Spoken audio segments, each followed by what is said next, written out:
And hey, we in a series, a mini series, just to end the year on generosity. And I like how my dad said it last week. If you were here, he said, hey, I'm gonna start a series, but when I say this word, you're gonna instantly think something. And then he said generosity, and the church thought money. Come on, somebody. It's true, we all go there. It's one of the things that we're the most protective of, possessive of. It's one of the things we need the most. I mean, I get it why we go there and we get nervous about it. But generosity is so much more to do with you than with your money. In fact, if you gave a lot of money away, you could still be greedy. Just because you give money away does not define you as a generous person. It's part of it.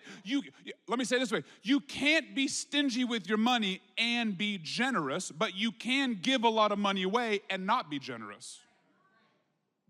So it's part of the equation, but it's not the only part of the equation. There's a lot of people today that are stingy with their compliments. You know what I'm talking about? You feel like you have like a quota. You got like 3 a year, and you're stingy with these things. Like, no one's getting this compliment from me. I love the type of person comes up to me, a preacher, pastor, when you were talking, you should have said this. I'm like, bless your heart. Just say great job. Thanks for the compliment. Just stingy with them. Someone lose a pound. Man, did you lose some weight? You're looking good today. You don't got to remind them they got 99 more to go. Just celebrate the one. Come on, somebody. Bless God, they lost a pound. Give them a compliment. Why are you stingy with those?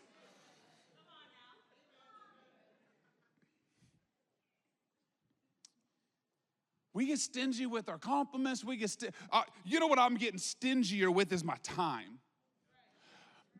You know what I'm talking about? Back in the day, my friends would be like, hey, I got to move. And I'm like, let's go. I'll be right there. Order the pizzas. Now they're like, hey, we got pizzas. And I'm like,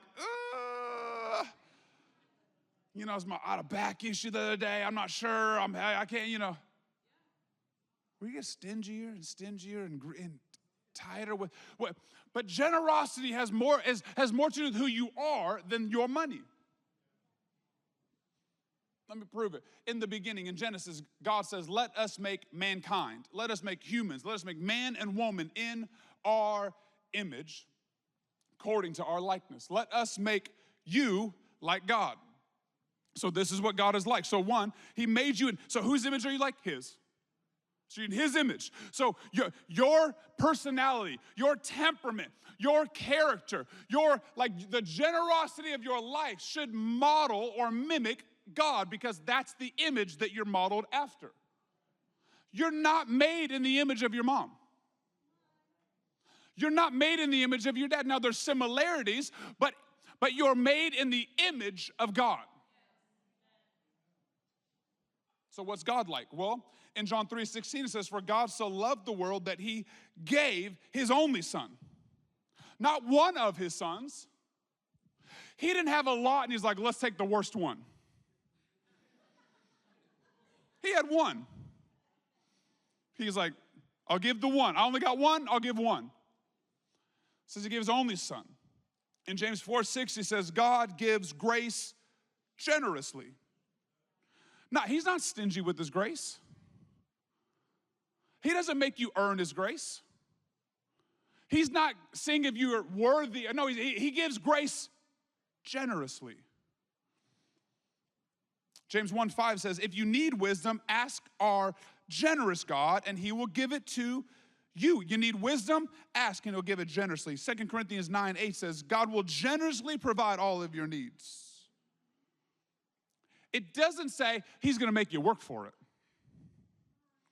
There's not a trade. I'll give you what you need, but in return, come on, somebody.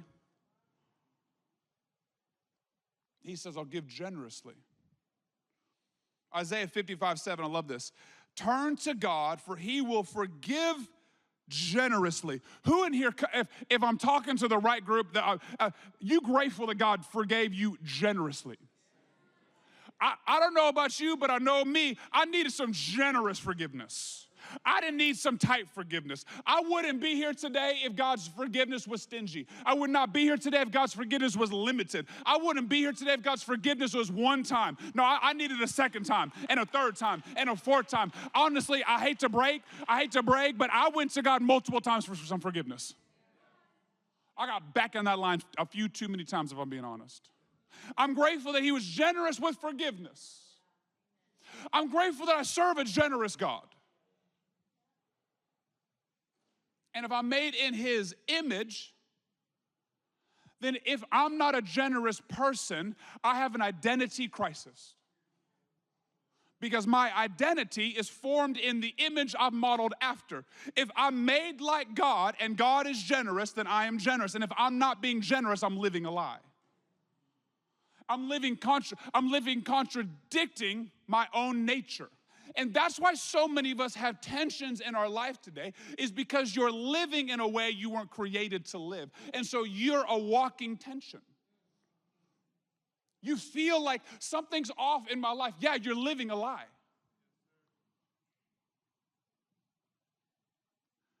You were created to be generous. You were created to model a generous God.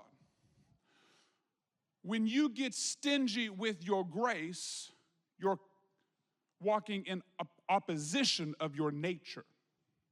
When you get stingy with your forgiveness, you're walking in opposition of your nature. Follow me this for a second. When you're unwilling to forgive, it's a burden you pick up and are unwilling to let go of. See, it gets harder and harder and harder to live in contradictions to who you are. And so for you to hold back your forgiveness, you have to hold a burden and live under the weight of what you weren't created to live with. You were created to be generous. That's the most natural form you'll ever live in. When you live generously, you're living in sync with God, with your nature, with your image. God's a generous God, and you're a generous person. See, so I'm trying to not get your money. I'm trying to get you out of an identity crisis. Because when you realize that you're a generous person, your life will start to lock up in a way that it'll start to flow in a freer sense than it's ever flown before.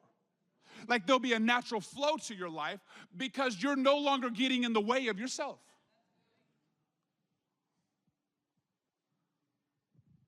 You're generous. That's who you are. That's your nature. That's your identity. Too many of us are contradicting our own self. Being stingy, being uptight, being greedy, being self-centered. But you were created to have a flow in your life, to have a generosity in your life. Jesus goes to his disciples. I love this verse. He goes, you don't know what spirit you're of. It's in Luke 9:55. You don't know what spirit you are of. That, as you sit on that, as you think on that, as you meditate on that, I think it starts to grow and you realize, hold up, okay, what spirit am I of?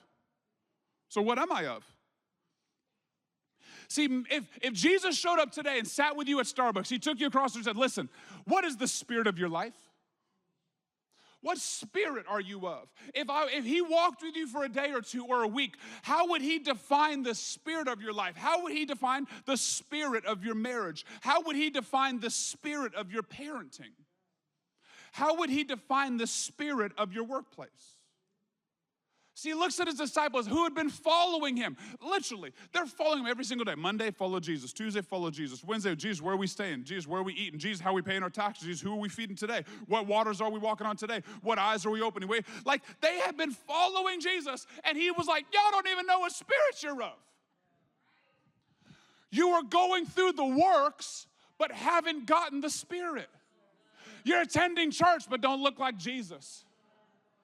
You're serving on the dream team, but don't smell like Jesus. You're sitting through offerings, but don't give like Jesus. You don't know what spirit you're of. What is the spirit of your life? Is it a generous spirit?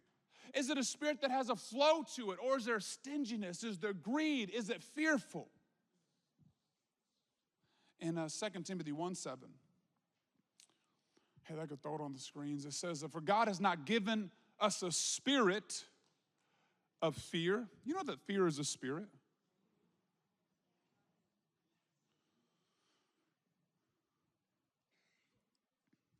I'm not going to go there. Put that back up.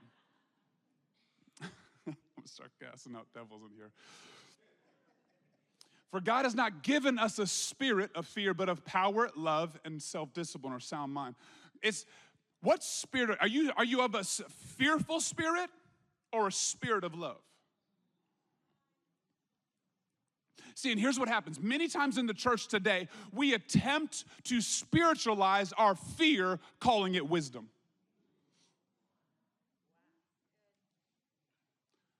We attempt to spiritualize fear by making it sound logical, by making it sound cultural. Everyone else does it. It's not, no. You are living with the spirit. Like if it's not the spirit of Jesus, the spirit of abundance, the spirit of generosity, if that's not the spirit you're of, then what spirit are you of? God hasn't given a spirit of fear. So if you're living in fear, living in bondage, living self-oriented, living holding back instead of letting things flow out of you, what spirit are you of? God hasn't given a spirit of fear.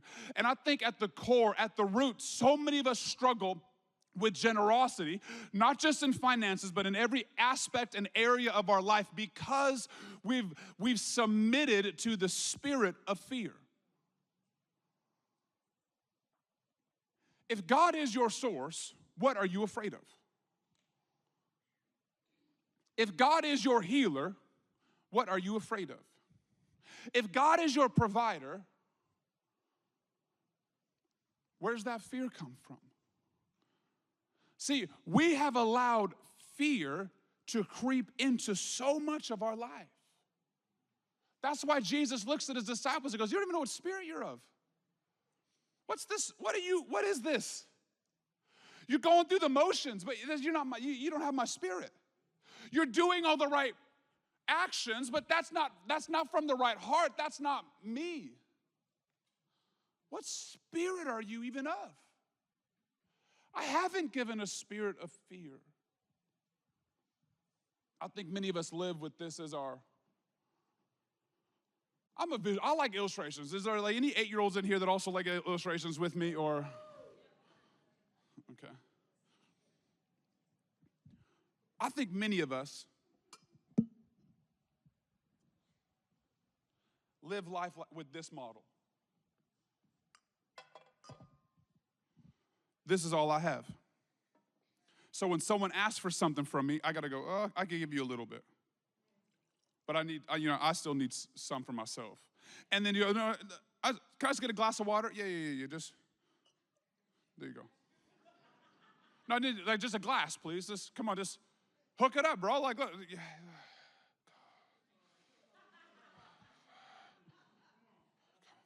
And then someone else shows up and you're like, hey, can I get some too? It's like when you pull out gum at church. Like, hey, let me get a pig. Like, oh my goodness, now it's just the whole row. Everyone, what am I, like a gum maker over here? You think I own stock in gum? This is my gum. Come on, somebody. Don't pull that gum out right now. We're going to spot it. And then someone else, let me get some. Oh,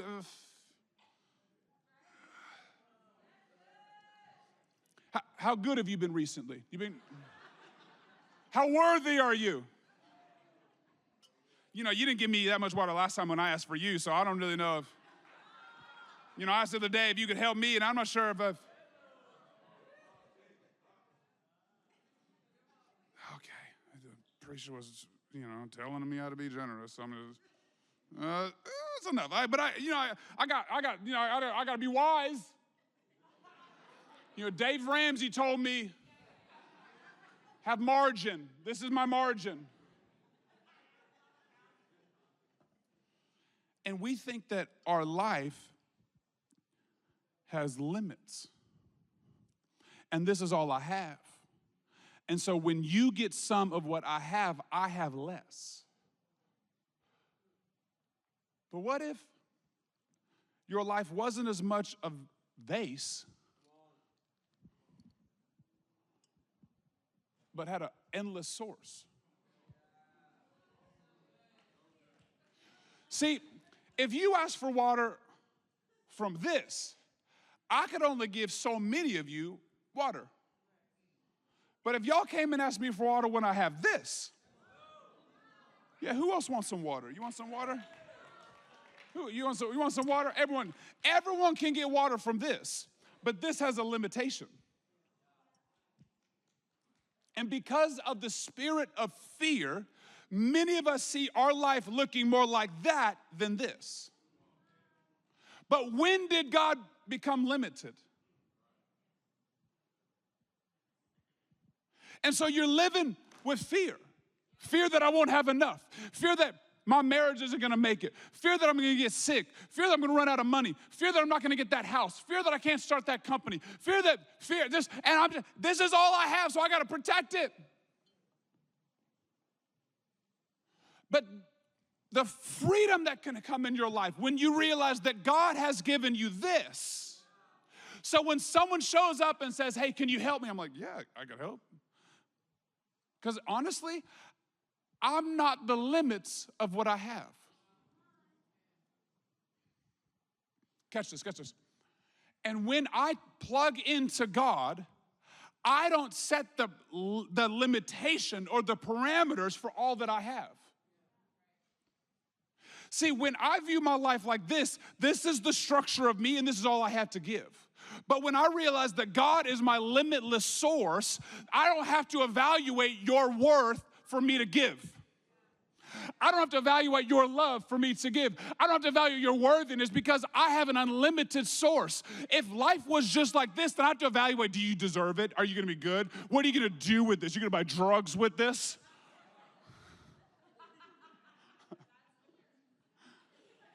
I have an unlimited source. So if God tells me, then yes. If he leads me to give, it's unlimited.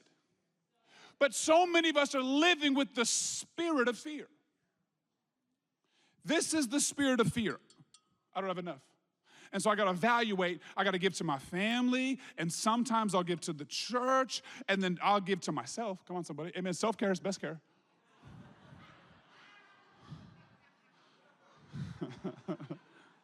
Got to put my mask on first. You know what I'm talking about. You've heard the airplane. Got to make sure I'm good first.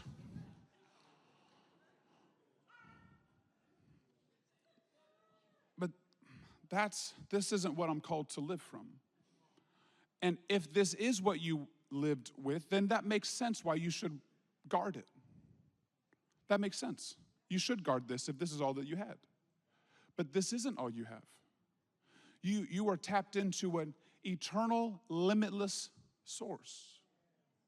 So why are you being stingy with his stuff? Why are you being stingy with his blessing? Why are you limiting what God can do in and through you? Let me show you. In 1 Kings 17. 1 Kings 17. Let's go here. Then the word of the Lord came to him. Arise, go to Zarephath, and dwell there. Behold, I have commanded a widow there to feed you. I have commanded a widow there to feed you. So he arose and went to Zarephath. And when he came to the gate of the city, behold, a widow was there gathering sticks. And he called to her and said, bring me a little water in a vessel that I may drink. And as she was going to bring it, he called to her and said, bring me a morsel of bread in your hand. And she said, as the Lord your God lives, I have nothing baked, only a handful of flour in a jar and a little oil in a jug. And now I am gathering a couple of sticks that I may go in and prepare it for myself and my son, that we may eat it and die. Well, that got dark quick.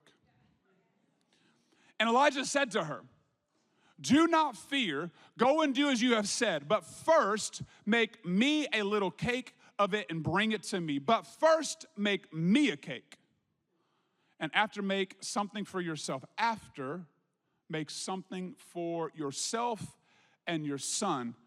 For thus says the Lord, the God of Israel, the jar of flour shall not be spent, and the jug of oil shall not be empty, until the day that the Lord sends rain upon the earth. That's an awesome story. So, in this story, in this moment, the prophet had spoke a drought over the land, and it hadn't rained in years. So he's like, this is going to last until rain shows up. That's wild, because they're in the middle of years of not a drop of rain from the sky. So he goes, make me a cake. That's wild to talk. Could you imagine a prophet today being like, yo, I know you just said you're about to die. Go make me a cake, though. Like, Elijah was bold. But here's what I want to focus on, because we read that story and we see the provisions of God at the end of it. I'm like, oh, that's so awesome. The flour and the oil never runs out. But I want to focus on the part that God said, I have told a woman to feed you. What happened to the word of God between when God spoke it to her and when the prophet showed up?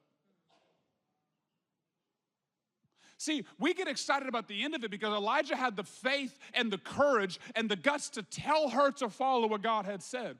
But why wasn't she already willing to do it?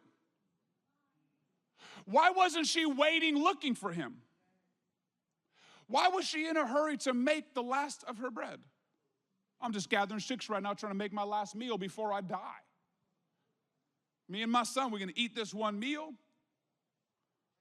and then we're dead. We're going to starve to death. This is the last thing we're going to eat, and then we're going to die. And Elijah goes, great, but before you make yourself a cake, make me a cake. How many of us have missed God because of fear? He says, do not be afraid, but make me a cake first. Do not be afraid. She's like, I'm not afraid, I'm logical. I only have this much flour and this much oil. I'm just looking at actual, like this is reality.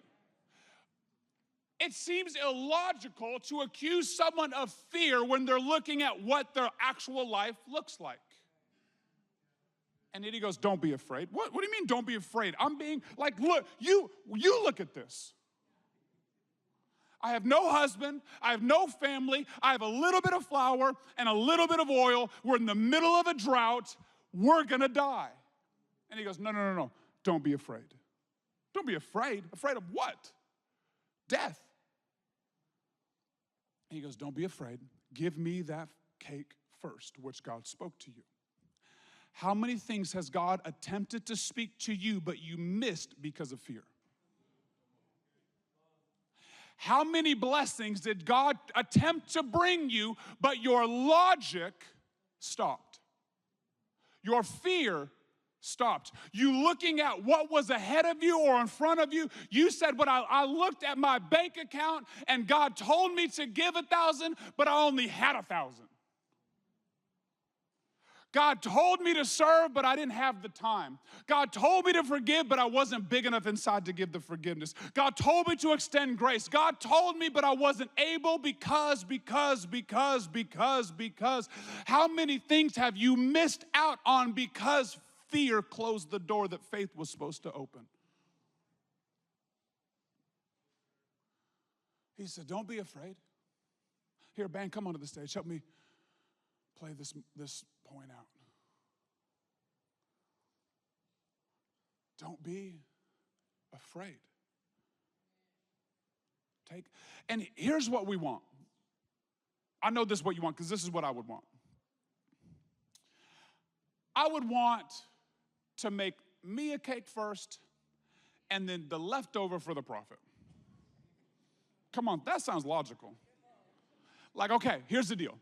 I like negotiating. Don't ask my mom. I was like that kid, you know what I'm talking about? Like, let's make a deal up in here. What if I emptied the dishwasher to get out of this spanking? Come on, somebody. You know, like, let's make a deal. Let's work this out. We're logical adults right now, Mom. Let's talk this through.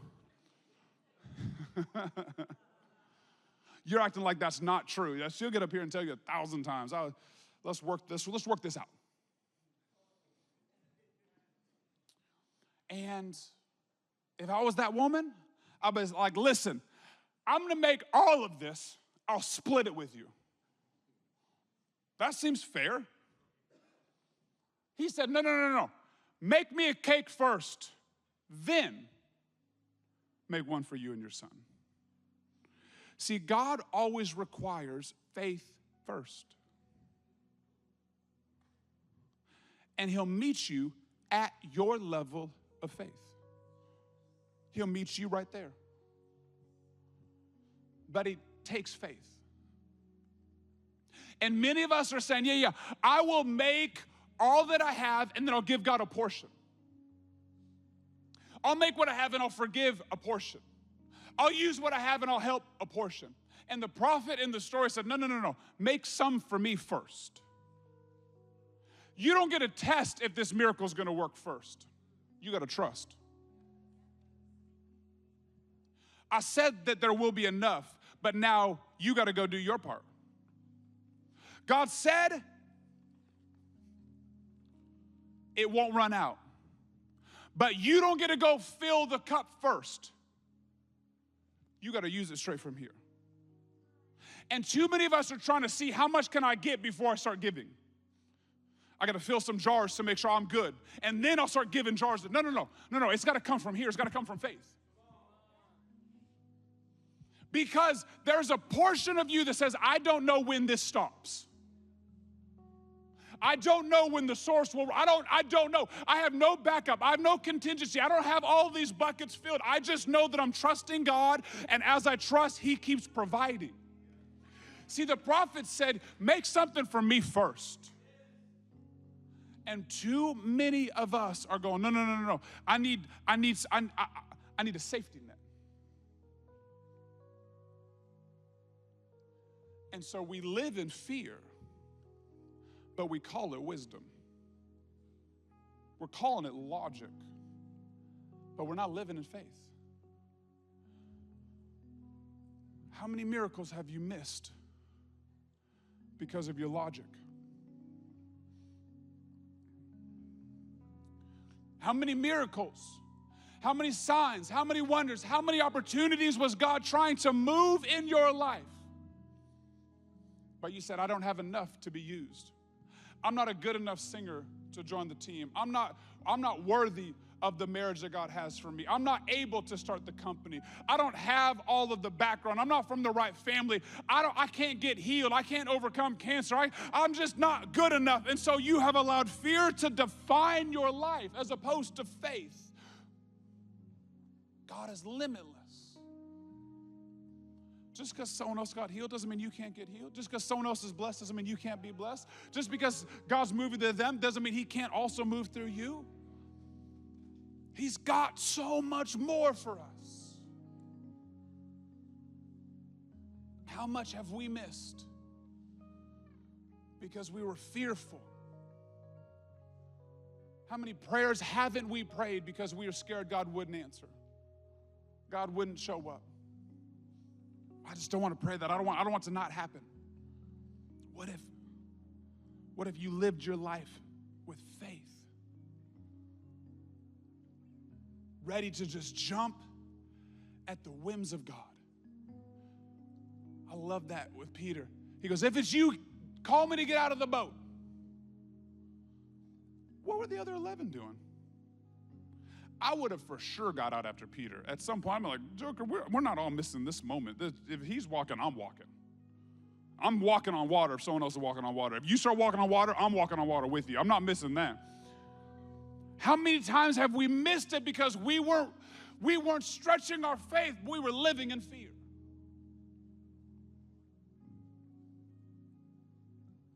He says to the woman, make it for me first. Then go and make one for yourself, and your jar of flour and oil will not be emptied. See, sometimes all you see is this. But when you obey God, when you trust God, when you rely on God, he taps into the bottom of your resources and they become limitless. And as he tells you to give and you give, it just never empties. And he says to forgive, and all of a sudden I'm still full of forgiveness. And he says to give, and I'm still full of finances. And he says to love, and I'm still full of love. And he says to take a step of faith, and I'm like, I just don't run out when God leads and guides me. There's a connection on the bottom of my resources because I'm connected to a limitless God. We got to start living our lives with faith, not defined or limited by fear. As you pray and think about next week and our legacy offering, and not just our offering, but the style in which you will live your life. As you enter into this Christmas season and we think about all Jesus did, and he came in a manger, Emmanuel, God with us. As we enter into this Christmas season, which is full of giving and generosity, and the style in which you're going to give, the lifestyle that you'll live. Be a generous person. As you ask God, God, what would you have me to do? What could I do for that church in Syria? What could I do for those pastors in Nigeria?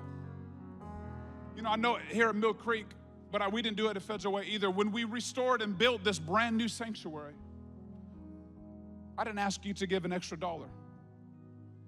None of this was defined or limited by additional giving. God did this. God did this. There wasn't a giving campaign. You didn't sign up. We had no pledges. God built this. But as I was talking and hearing about the churches in Nigeria, I thought, now it's time for us to step up and build someone else's church. It's time for us as a church to step up and build the churches that the devil tried to destroy, and the devil tried to end, and the devil tried to silence, and their fear has tried to silence the voice of Jesus in a nation. But we will stand with them and say, no, no, no, fear does not get to silence Jesus in this nation. We're gonna come alongside you and build, and there's 7 churches specifically that we're supporting and trying to build. There's 11 pastors' homes that have been demolished that we're gonna come alongside and help restore and build. And all we ask is that you pray and say, God, what can I do? What should I do? And here's what I love about our God. I love in the story in the New Testament, he's watching as that older woman gives 2 mites, 2 pennies. And later in the day, he pulls his disciples. I love this. You just see this, just picture this. He pulls his disciples and goes, yo, did you see what that lady gave? Did you see? They're like, you mean, who are you talking about? You're the lady. She gave 2 mites. Did you see that? And they're like, Jesus, there's 2 mites. He's like, I know. Can you believe that? Like, just see your Jesus talking to his disciples, and he's trying to get them to realize his spirit, not just his ways. Like, yeah, but 2 mites can't do anything. He goes, no. Her heart was so committed to me that she was willing to give what she didn't have. She had nothing but found a way to connect herself to my house. And then later in his life, he's sitting at a table and there's a big feast, and this lady walks up and opens a jar of oil that was so costly and so expensive, they likened it to a year's wage. How much do you make in a whole year? Could you imagine taking your year's wage and going and buying a bottle of cologne and then just breaking it and pouring it right here? I could not imagine that. What, everything you made this year, 60 grand, 70 grand, 100 grand, 200, your entire year's income before taxes. All of it. Uncle Sam's mad at you over this. Everyone's mad at you over this. Religious people mad, government's mad, your spouse is mad. Everyone's mad at you at this moment. And you take this bottle and you pour it on his feet. And the disciples are like, what are you doing? Whoa. He goes, you shut your mouth. She's doing it unto me. See, Jesus had a way of seeing 2 mites and be like, oh my goodness. Look at your faith. And then seeing the woman that pours a lavish gift and fully accepts it. See, he's not looking at the amount on the check. He's looking at your heart. He's looking at your spirit, saying, God, this is what I have to give. It's $1, it's $100, it's 1,000, it's 1,000,000. Whatever I have, it's yours. It's yours. There's 100 reasons I could tell you why I give. But if I could just tell you a few today as we close. I give because just recently we had a woman move here, started attending the church. She grew up Mormon. In the last 4 months, she's gotten saved, filled with the Holy Spirit, gone through Growth Track, and serves every week.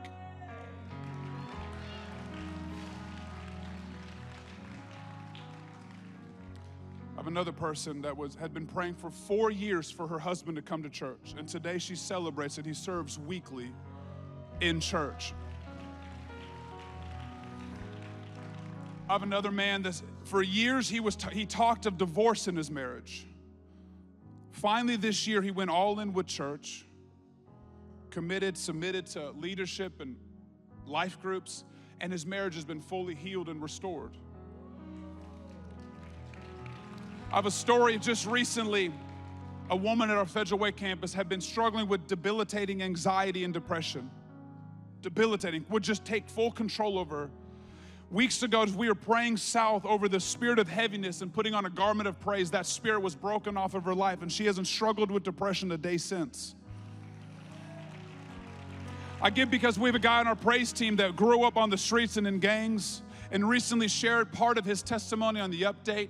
That update clip went kind of viral in his old friends group, and they all started watching it, thinking he had become a pastor. They are all reaching out to him for prayer and help now, and he's influencing the very people he used to do just street life with. His life was for, see, God can use anyone and everyone. No one's too far from God to be reached. I give because, thank you, God. I give because every week people come to Jesus here. Because this is a church that God's life and His breath sits in. I give because marriages are restored. I give because hundreds of kids come every single week to hear who they are in Christ, and that they're anointed and they have a purpose on their life. I give because marriages are healed and people are set free. I give because God tells me to. And honestly, if that was all, that would still be enough. But one of the most important reasons why I give personally is because I have 3 children that watch me. I have 6 eyes on me at all times.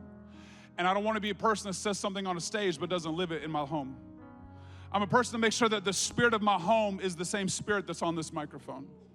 And I want to make sure that when my son grows up, he says, my father was a generous person. He lived beyond himself. He lived for others. He loved people, and he gave what he could to make sure that the gospel wasn't limited by his smallness. That's why I give. Why do you give? Why do you give? Is this yours? See, every year we end the year with this legacy opportunity, not to cast a burden on you. It's the last thing I want is you to come to church and feel depressed, feel a burden. That is the last thing I want from you. We never want you to come to church and feel burdened. We want you to come to church and feel released, feel freed, feel like you've been empowered to live the life that God created for you to live. And in that process, I want you to live free of greed, free of pride, free of fear. I want you to live. And so every year we end with this opportunity to make sure that we still serve God over mammon, that I'm still submitted to the King of Kings and the Lord of Lords, that He still has control of my life, control of my money, control of my heart, control of my mind. I still want to make sure that He is first in all that I do. That's why we give you this opportunity to go, God, let's together collectively come as a church and in a legacy moment give beyond ourselves. Do something that not one of us ever could do on our own, but all of us collectively can really impact and change the world together. Let's together leave a legacy. Before we leave today, can we all bow our heads and close our eyes?